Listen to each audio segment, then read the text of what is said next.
Hello students, welcome to physics. आज की class में बच्चे हम डिस्कस करेंगे अबाउट फ्रिक्शन।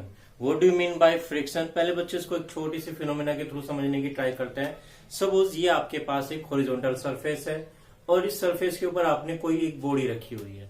सपोज अब आप इस बॉडी को किसी एक्सटर्नल फोर्स के इफेक्ट में मोशन में लाना चाहते हैं। सपोज अब मैं इस बॉडी पर कोई एक छोटा सा फोर्स अप्लाई करता हूं। बच्चे देखिए, बॉडी में कोई मोशन नहीं होती, थोड़ा सा फोर्स एक्स्ट्रा अप्लाई कर देता हूं तब भी बॉडी में कोई मोशन दिखाई नहीं दे रही। But you know, according to the second law of Newton, when an external force is applied on a body gets an acceleration. Body में एक्सेलरेशन आ जाएगा, body gets change in velocity, उसकी वेलोसिटी में कुछ चेंज आ जाएगा। लेकिन बच्चे यहां पर तो ऐसा नहीं हुआ। That means there is any another external force which is counterbalance the force applied by us। जो फोर्स हमने लगाया है उस फोर्स को काउंटर बैलेंस करने वाला कोई एक फोर्स भी यहां पर प्रेजेंट है। That is called friction force, frictional force. इसी फोर्स को बच्चे आप फ्रिक्शन कहते हैं। बच्चे मैंने यहां पर क्या किया, एक एक्सटर्नल फोर्स अप्लाई किया, लेकिन बॉडी पर एक अपोजिट डायरेक्शन में जो हमने फोर्स लगाया उसके अपोजिट डायरेक्शन, बॉडी की मोशन के अपोजिट डायरेक्शन में फोर्स अप्लाई हो जाता है, जिसको आप कहते हो फ्रिक्शनल फोर्स। यहां देख लेते हैं बच्चे, इसी जो हमने अभी एग्जांपल दिया था इसको डायग्राम के थ्रू देख लेते हैं। सपोज इस सरफेस पर ये हमने एक बॉडी रखी हुई है, इस बॉडी पर आपने राइट वार्ड एक एक्सटर्नल फोर्स अप्लाई कर दिया। तब बच्चे बॉडी क्या है, अभी भी रेस्ट में बनी हुई है, बॉडी में कोई मोशन नहीं आती। दैट मीन्स जैसा अभी हमने कहा कि there is a another force which counter balance the applied external force. तो यहां बच्चे इस बॉडी पर एक एक्सटर्नल फोर्स लग जाता है, दैट इज कॉल्ड फ्रिक्शन। ये हमारा फ्रिक्शन कहलाता है। और बच्चे क्या कर रहा है, it oppose the motion of the body. और बच्चे ये ऐसा नहीं कि ऊपर वाली बॉडी पर ही फोर्स लगेगा, ये दोनों बॉडीज पर, दोनों बॉडीज एक दूसरे के साथ कॉन्टेक्ट में रहती है। तो एक बॉडी दूसरी बॉडी पर फोर्स लगाएगी, दूसरी बॉडी पहली बॉडी पर फोर्स लगाएगी। That means this force oppose the relative motion between the bodies placed in contact। जो बॉडी कॉन्टैक्ट में रखी होगी उनके रिलेटिव मोशन को अपोज करेगी। This force is called friction. और स्टूडेंट्स हमने कहा body is placed in contact means ये फोर्स तभी एक्ट करता है जब बॉडीज कॉन्टैक्ट में होती है। तो बच्चे कुछ हमने दो टाइप के फोर्सेस पढ़े हुए, contact force and non contact force. Non contact force कैसे होते हैं बच्चे, electric force, magnetic force, gravitational force. आपने पढ़ा है कि अर्थ हर एक बॉडी को अपनी तरफ अट्रैक्ट कर लेते, लेकिन उसके लिए कॉन्टैक्ट की जरूरत नहीं होती, बॉडी को अपने आप ही अपनी तरफ खींचते चले जाते हैं। इसको आपने 9th क्लास में पढ़ा है, Newton's gravitational law. Every metal body attracts another body towards it. यहाँ बच्चे बॉडी में क्या, दोनों बॉडी पर जो फोर्स लगाए कैसा है, जब दो बॉडीज कॉन्टैक्ट में आ जाती है। That means this is called a contact force. तो फ्रिक्शन हमारा बच्चे क्या होता है, कॉन्टैक्ट फोर्स है। अब बच्चे इसके कोज को समझने की ट्राई करते हैं कि what is the cause of friction.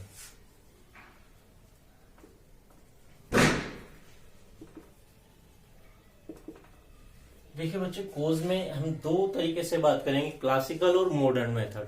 जो क्लासिकल मेथड है, क्लासिकल थ्योरी है, वो क्या कहती है बच्चे, यहां इस सरफेस को हम थोड़ा सा जूम आउट करके देखते हैं स्टूडेंट्स। अगर आप किसी भी सरफेस को देखें, वो आपको बाहर से नेक्ड आई से क्या लग रहा है, वो स्मूथ सरफेस लग रहा है। लेकिन बच्चे जब आप उसको जूम करके किसी माइक्रोस्कोप की हेल्प से देखते हो तो सरफेस के अंदर बहुत सारी इरेगुलरिटीज होती है। ये बम्प्स बने रहेंगे, डिप्रेशंस और हमारे बम्प्स रहेंगे, माउंट या डिप्रेशंस आप कह सकते हैं, माउंट डिप्रेशंस। इरेगुलरिटीज आप सिंपली कह दीजिए। तो बच्चे जो हमारी अपर बॉडी रखी हुई है उसके अंदर भी ऐसी ही इरेगुलरिटीज है, ये रही बच्चे। तो जब एक बॉडी दूसरी बॉडी के ऊपर मूव करेगी, बच्चे देखिए ये है सपोज हमारी इरेगुलरिटीज, ये हमारी दूसरी बॉडी। तो बच्चे जब एक बॉडी दूसरी बॉडी के ऊपर मूव करेगी तो देखिए एक का माउंट दूसरे के डिप्रेशन में क्या हो गया है, अटक गया है। मीन्स जब एक माउंट दूसरी बॉडी के डिप्रेशन में यहाँ पर लॉक हो जाता है, इंटरलॉक हो जाता है, तो उसको तोड़ने के लिए क्या करेंगे, हमें कुछ एक्सटर्नल फोर्स, कुछ एक्स्ट्रा फोर्स की रिक्वायरमेंट होगी। तो ये जो इंटरलॉकिंग हो जाती है बच्चे इरेगुलरिटीज के बीच में, दैट इज कॉल्ड फ्रिक्शन। यहां से हमारा फ्रिक्शन प्रोड्यूस होता है। और बच्चे अगर हम मॉडर्न थ्योरी की बात करें, मॉडर्न थ्योरी हमारी क्या कहती है बच्चे, there is an intermolecular force between two molecules of a substance और टू डिफरेंट सब्सटेंसेस। एक ही सब्सटेंस के दो मॉलिक्यूल्स के बीच में जो फोर्स ऑफ अट्रैक्शन लगता है that is called cohesive force. और बच्चे दो डिफरेंट सब्सटेंसेस के मेटल के बीच में जो फोर्स ऑफ अट्रैक्शन लगता है उसको हम कहते हैं एडहेसिव फोर्स। तो बच्चे जब दो बॉडीज, एक बॉडी दूसरी बॉडी के ऊपर मूव करती है तो उनके मॉलिक्यूल्स के बीच में एक फोर्स ऑफ अट्रैक्शन वर्क करता है जिसको हम कहते हैं एडहेसिव फोर्स। तो बच्चे वो एडहेसिव फोर्स क्या करता है, इस सब्सटेंस, इस मेटल और इस मेटल के बीच में क्या करेगा, एक बॉन्डिंग बना लेता है। तो बच्चे दिस बॉन्डिंग प्रोड्यूस फ्रिक्शन। और इस फ्रिक्शन को तोड़ने के लिए क्या करना पड़ेगा, हमें एक्सटर्नल फोर्स अप्लाई करना पड़ता है। आपको बच्चे याद हो जब हमने मोशन वाला चैप्टर स्टडी किया था तो उसमें हमने बात की थी, इसी स्टार्टिंग में क्या किया था कि the force is required to counter balance the frictional force acting on a body. जहां पर हमने एरिस्टोटल लॉ पढ़ा था, एरिस्टोटल लॉ में क्या कहा था हमने कि force is required to move a body in uniform motion.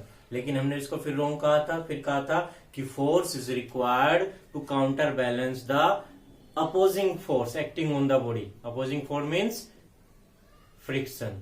ठीक है स्टूडेंट, तो यहां जो रिलेटिव मोशन हो रही है दो बॉडीज की, तो उस रिलेटिव मोशन के अपोजिट डायरेक्शन जो फोर्स लगता है that is called friction.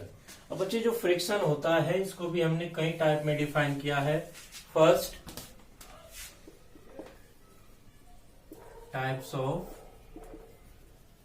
Friction. First type हम डिफाइन करते हैं बच्चे स्टैटिक फ्रिक्शन। स्टैटिक वर्ड आपने बच्चे पढ़ा है, static means rest. When body remains in rest on a surface of another body then the force of friction acting on the body is called static friction। Body के ऊपर आपने external force apply किया हुआ है बच्चे, ये आपका कोई सरफेस, यहां पर कोई आपने एक एक्सटर्नल फोर्स अप्लाई किया हुआ है इस बॉडी के ऊपर से F, और इसके अपोजिंग डायरेक्शन में एक बच्चे हमने लगा फ्रिक्शनल फोर्स F। तो इस कंडीशन में बच्चे क्या है, बॉडी अगर आपकी रेस्ट में है then this friction force balance the applied external force F is equal to capital F. In this condition this force is called static friction। Second होता है हमारा limiting force of friction। यहां देखिए बच्चे क्या होगा, यहां सपोज मैंने कहा बच्चे कि ये सरफेस हमारे पास था, ये हमारे पास एक दूसरी बॉडी जो मैंने सरफेस पर रखी हुई है। अब मैं इस बॉडी पर एक एक्सटर्नल फोर्स अप्लाई करता हूं, यहां मैंने अप्लाई किया बच्चे इसको हॉरिजॉन्टल मूव कराने के लिए, एक छोटा सा मैंने फोर्स इसके ऊपर अप्लाई किया लेकिन बॉडी में कोई मोशन जनरेट नहीं हुई। न्यूटन लॉ के अकॉर्डिंग तो हम कह सकते हैं कि बॉडी में एक एक्सेलरेशन जनरेट हो जाना चाहिए, लेकिन नहीं, जैसे हम इसके ऊपर बच्चे एक एक्सटर्नल फोर्स अप्लाई करते हैं तो उसकी मोशन के अपोजिट डायरेक्शन में एक फोर्स जनरेट हो जाता है दैट इज स्टैटिक फ्रिक्शन, जो बॉडी को रेस्ट में बनाए रखता है। फिर आप बच्चे धीरे धीरे एक्सटर्नल फोर्स को इंक्रीज करते जाते हैं, लेकिन फिर भी क्या होता है, आपकी बॉडी में कोई मोशन स्टार्ट नहीं होती। दैट मीन्स जैसे जैसे आप एक्सटर्नल फोर्स अप्लाई करते जाएंगे तो जो फोर्स ऑफ फ्रिक्शन हमारा वर्क कर रहा है वो भी इंक्रीज होता चला जाएगा। जैसे जैसे आप एक्सटर्नल फोर्स को इंक्रीज करेंगे स्टूडेंट्स, उसी के अकॉर्डिंग उसको काउंटर बैलेंस करने के लिए फ्रिक्शनल फोर्स अपोजिट डायरेक्शन में, बॉडी की मोशन के अपोजिट डायरेक्शन में वर्क करने लगेगा। तो बच्चे आप यहां पे कह सकते हो frictional force is a self adjusting force. ये अपने आप को एडजस्ट करता रहता है, जैसे जब आपका एक्सटर्नल फोर्स इंक्रीज होता है तो ये हमारा फोर्स भी इंक्रीज होने लगता है। लेकिन बच्चे ये भी कुछ एक लिमिट तक होता है। अब आप एक्सटर्नल फोर्स को इंक्रीज करते रहे, एक कंडीशन ऐसी आ जाती है बच्चे, बॉडी हमारी मूव करना स्टार्ट कर देती है। तो बच्चे when body just start to move then the maximum force of friction acting on the body is called limiting force of friction. आपने बच्चे क्या किया, एक्सटर्नल फोर्स को एक मैक्सिमम वैल्यू तक ले गए तो हमारा फ्रिक्शन भी क्या हो गया है, एक मैक्सिमम वैल्यू तक पहुंच गया है, जिसको आप F लिमिटिंग भी कह सकते हैं। This maximum value of force or external force when body just start to move is called limiting force of friction। ठीक है स्टूडेंट्स। थर्ड एक और हम डिफाइन करते हैं बच्चे kinetic kinetic friction. Kinetic means आप जानते हो बच्चे, when body start to move then the phenomena is known as kinetic. तो बच्चे जैसे ही बॉडी मोशन में आती है तो हमारा फोर्स, हमारा जो फ्रिक्शनल फोर्स है वो थोड़ा सा डिक्रीज हो जाता है। अब बच्चे अपना एक्सपीरियंस करके भी देख सकते हो, जब बॉडी हमारी रेस्ट में रखी होती है उसको आप मूव कराना चाहते हो तो आपको कुछ एक्स्ट्रा फोर्स सप्लाई करना पड़ता है, लेकिन जब बॉडी एक बार मोशन में आ जाती है तो उसको कंटिन्यू मोशन में बनाए रखने के लिए आपको पहले के रेस्पेक्ट में कुछ कम फोर्स अप्लाई करना पड़ता है। तो क्या कह सकते हैं, the force of friction acting on a body in the condition of motion is called kinetic friction. जब बच्चे रेस्ट में होती है तो होता है स्टैटिक फ्रिक्शन। जब मैक्सिमम फोर्स ऑफ फ्रिक्शन लगता है, बॉडी रेस्ट में ही रहती है, तो उसको हम कहते हैं लिमिटिंग फोर्स ऑफ फ्रिक्शन। और जब बच्चे बॉडी मोशन में आ जाती है तो वो होता है हमारा काइनेटिक फ्रिक्शन। अब बच्चे फ्रिक्शन के कुछ लॉज भी हैं, उनको स्टडी कर लेते हैं। लॉज ऑफ फ्रिक्शन, ये लॉज ऑफ फ्रिक्शन हमारे स्टैटिक में भी लग जाएंगे, काइनेटिक में भी लग जाएंगे। तो क्या कहता है बच्चे, सबसे पहले the force of friction always acts opposite to the direction of relative motion of two bodies. जिस डायरेक्शन में बॉडीज की मोशन है उस मोशन के अपोजिट डायरेक्शन में हमेशा ही हमारा फ्रिक्शन फोर्स वर्क करता है। Second, the force of friction always acts tangentially to the surface in contact. जो हमारा दोनों बॉडीज का कॉन्टैक्ट सरफेस है उस पर टेंजेंशियली वर्क करता है। थर्ड थिंग हमारी क्या होती है बच्चे, the force of friction is independent to the area of contact. जो कॉन्टैक्ट में बच्चे एरिया होता है उससे इंडिपेंडेंट होता है, उसके ऊपर डिपेंड नहीं करता। लेकिन बच्चे कंडीशन है until the normal reaction remains unchanged। जब तक नॉर्मल रिएक्शन सेम बनी रहती है तब तक force of friction contact area से इंडिपेंडेंट रहता है। Fourth thing, the force of friction between two surfaces in contact depends on the nature of surfaces. Nature means surfaces are rough, smooth और जैसे भी हो सकते हैं। जितना ज्यादा रफ सरफेस होगा उतना ही ज्यादा फ्रिक्शन वर्क करेगा स्टूडेंट, और जो स्मूथ सरफेसेस होंगे इरेगुलरिटीज कम हो जाएगी। स्मूथ सरफेस कहने से मीन्स है बच्चे to reduce the irregularities on the surfaces. Irregularities कम हो जाएगी तो फ्रिक्शन भी रिड्यूस हो जाता है। Last one, the force of friction acting on a body is directly proportional to the normal reaction. F is directly proportional to R। और बच्चे इस प्रोपोर्शनलिटी साइन को रिमूव करने के लिए हम कांस्टेंट यूज कर लेते हैं mu, that is called where mu is called coefficient of friction. बच्चे अगर आप स्टैटिक फ्रिक्शन की बात करेंगे तो ये हो जाएगा कोफिशिएंट ऑफ स्टैटिक फ्रिक्शन। अगर आप काइनेटिक फ्रिक्शन की बात करेंगे तो ये क्या हो जाएगा, कोफिशिएंट ऑफ काइनेटिक फ्रिक्शन। ठीक है स्टूडेंट्स, यहां से आप आर म्यू का वैल्यू डिफाइन कर सकते हैं, mu is equal to F upon R. ठीक है स्टूडेंट्स, ये कुछ लॉज है, इनको आप याद रखेंगे। काइनेटिक में भी वर्क करेंगे और आपके स्टैटिक में भी वर्क करेंगे। ये जो हमारा बच्चे काइनेटिक फ्रिक्शन अभी अभी हमने पढ़ा है, ये काइनेटिक फ्रिक्शन भी आपका टू टाइप में आप डिफाइन कर सकते हो। Types of kinetic friction. First one is sliding.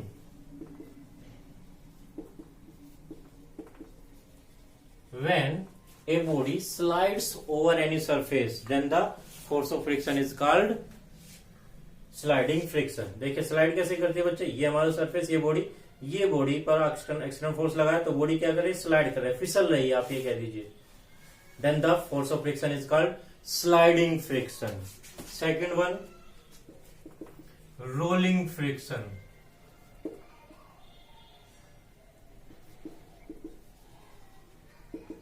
When a body rolls over the surface of any body, then the force of friction is called rolling friction। Rolling कैसे आएगा बच्चे, ये हमारी बॉडी, देखिए स्लाइडिंग और रोलिंग पहले दोनों इससे समझते हैं। स्लाइडिंग बॉडी ऐसे मूव करेगी, नाउ रोलिंग बॉडी रोल करते हुए जाएगी।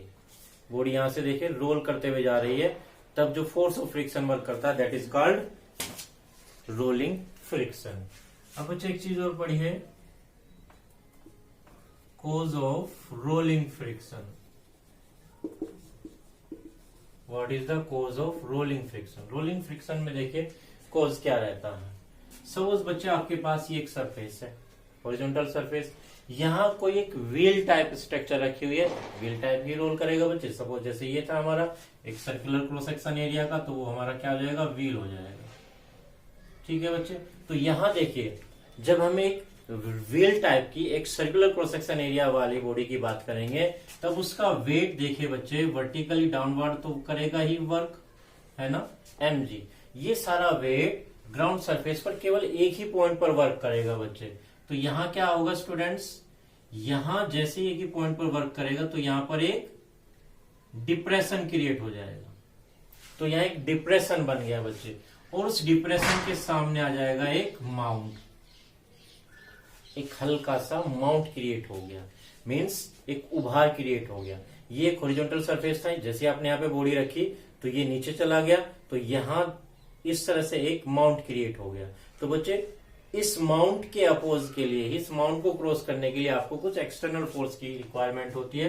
तो यहाँ ये जो माउंट क्रिएट होता है यही बॉडी की मोशन को अपोज करता है। तो यही हमारा रीजन होता है किसमें, रोलिंग फ्रिक्शन में। अब बच्चे कुछ दो डेफिनेशंस पढ़ते हैं, बड़ी इंपॉर्टेंट डेफिनेशंस है हमारी। एंगल ऑफ फ्रिक्शन,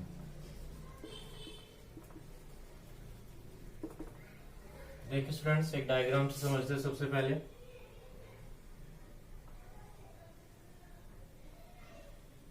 ये बच्चे आपके पास कोई एक बॉडी जो किसी सरफेस पर बैठी हुई है, यहां आपने कोई एक एक्सटर्नल फोर्स अप्लाई किया तो बॉडी पर अपोजिट डायरेक्शन में एक फोर्स ऑफ फ्रिक्शन वर्क करने लगता है। सपोज बॉडी स्टैटिक कंडीशन में मींस रेस्ट में, तो स्टैटिक फ्रिक्शन को आप एफएस से शो कर सकते हैं। बॉडी पर बच्चे एक नॉर्मल रिएक्शन भी वर्क करेगी according to third law of Newton, weight vertically downward, reaction vertically upward. ठीक है स्टूडेंट्स, आर से कंसीडर कर लेते हैं।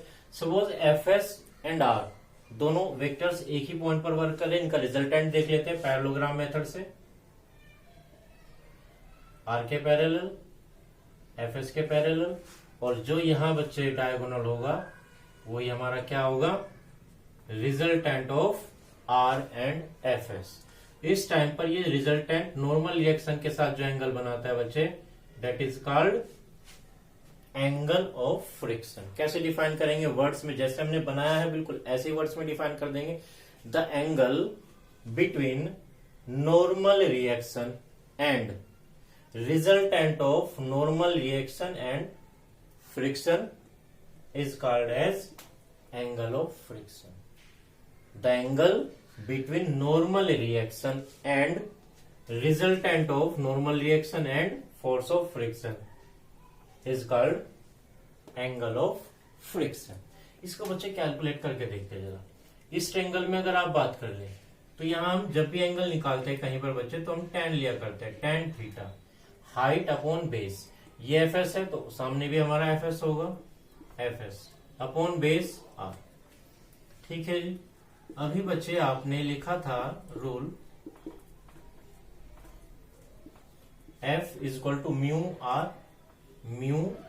आर ऐसा लगा है स्टैटिक के लिए, तो मैंने पहले कहा था स्टैटिक के लिए स्टैटिक लिख लेंगे, काइनेटिक के लिए क्या है, काइनेटिक, आर से आर कैंसिल आउट हो गया, तो क्या हो गया बच्चे, tan theta S is equal to mu S. ये रिलेशन आ गया angle of friction and coefficient of friction. ऐसे भी लिख सकते हो theta is equal to tan inverse mu S, जैसा भी आपको सुटेबल ऐसा हम फाइंड कर सकते हैं। ठीक है स्टूडेंट्स। अब बच्चे एक और वर्क हम करते हैं एंगल ऑफ रिपोज।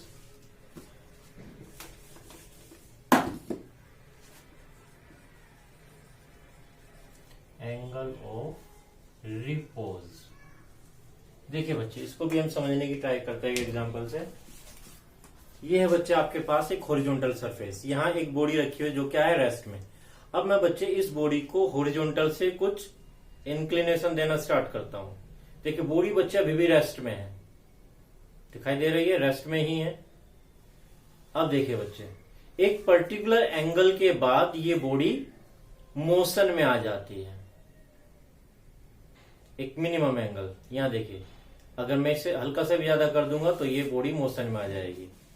ठीक है, तो मुझे बच्चे क्या करना है, इस सरफेस का हॉरिजॉन्टल के साथ एक ऐसा एंगल बनाना है जहां पर बॉडी रेस्ट में रहती है, और उसके बाद जस्ट चेंज करते ही बॉडी में मोशन स्टार्ट हो जाएगी। ठीक है, तो जब ये बॉडी बस स्टार्ट करने वाली होती है, जैसे स्टार्ट टू मूव, उस टाइम पर ये सरफेस हॉरिजॉन्टल के साथ जो एंगल बनाएगा that is called angle of repose. एक डायग्राम से देखिए,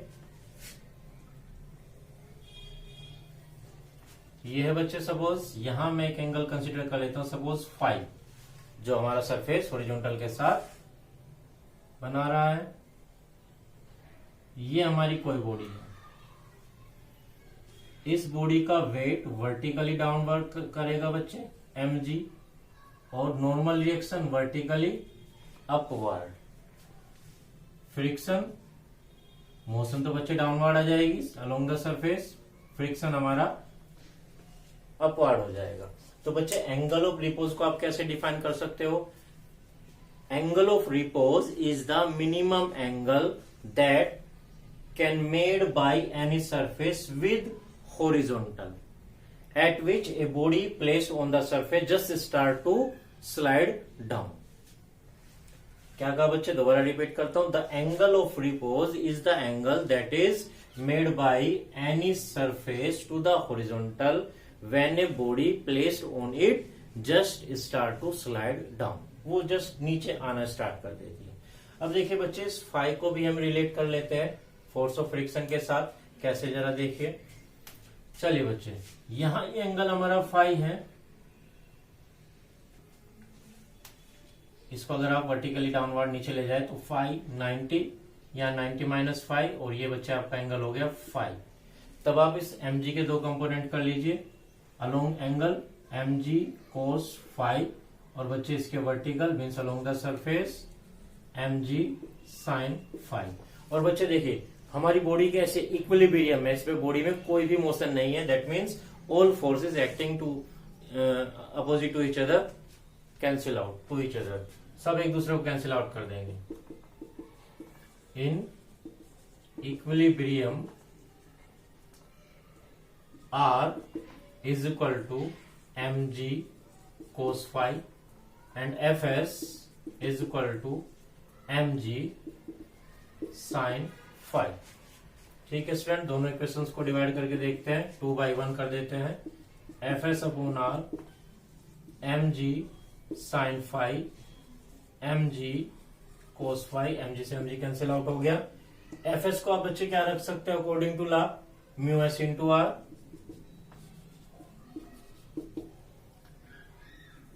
अपॉन आर, यहां sine five upon cos five, tan five, R से आर कैंसिल हो गया, तो mu s is equal to बच्चे क्या आ गया।